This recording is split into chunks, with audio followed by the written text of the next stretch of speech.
Hi, I'm Eleanor and I strive to give researchers their edge so that they're more effective and more employable.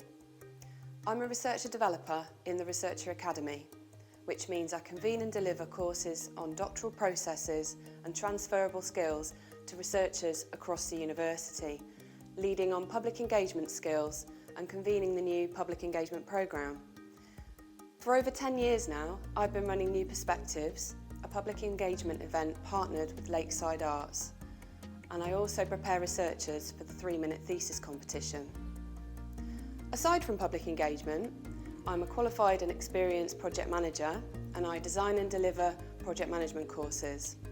And my linguistics PhD comes in handy as I face the Faculty of Arts, convening the Arts Researcher Skills programme and managing this facility, the Social Sciences and Arts Graduate Centre.